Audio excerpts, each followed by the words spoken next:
He said, I have more than pains. And God has not touched it. I said, well, since I can't, you don't believe me, it's difficult now to even pray for you.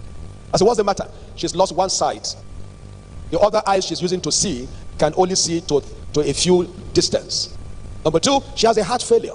Her heart works at 30% and can fail at short notice.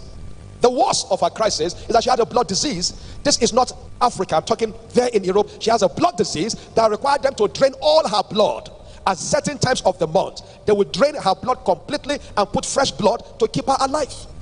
So she's well known in the hospital. At short notice, something will happen, ambulance will pick her and she will go. So somebody gave her hope and she came for the meeting. But somehow her mind, I'm talking about conquering from your mind. Are you understanding me here? Her mind could not receive what was thought. So I said, okay, I'll give you 2 scriptures. Since we've closed for tonight, you go study these 2 scriptures. If you believe them, call me. I will pray with you in the night. So we'll close the meeting that night, and my wife and I were left. We had a deliverance meeting that night. So we're in the deliverance meeting, and that was God's wisdom. She read the scripture I gave her and overread them until even when she closes her eyes, she sees the scripture I gave her. And then she called us about 2 a.m. But we're in another meeting that night, so we couldn't pick her call. But that was God's wisdom. When the day broke, our heart failed as usual. They called the emergency number and the ambulance came to pick her to the hospital. But something was different this time. They wheeled her into the ambulance. I'm quoting her now. She said, those scriptures you gave me stood around me in the stretcher in the ambulance like an army.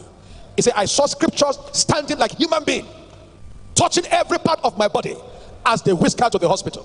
When she got to the hospital, they ran the test. Our hearts, working at 30%, read 100%. And there was confusion, big confusion.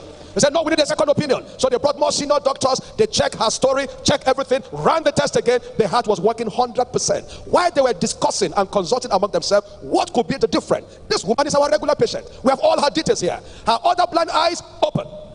She now could see clearly. They ran to do eye tests. She was given a certificate of what they call 20/20 vision. I don't know the meaning of that, but that was the certificate they gave her. While all the confusion built up in the hospital, they ran her blood test for the disease in her blood. They could not find the disease again. Now listen, because it is your turn now. Are you hearing me? Today we enter that nation any day like king, because the reference of this strange testimony has gone viral. A woman said, I will follow you everywhere. I will speak before you preach. I said, it's not necessary, because what he did yesterday, he will do today, he will do tomorrow. Your mind. The weapons of our warfare are not carnal, because your mind is the seat of so many arguments, so many confusion, and today your faith is dropping back because of the weakness of the mind. Anybody understanding me here?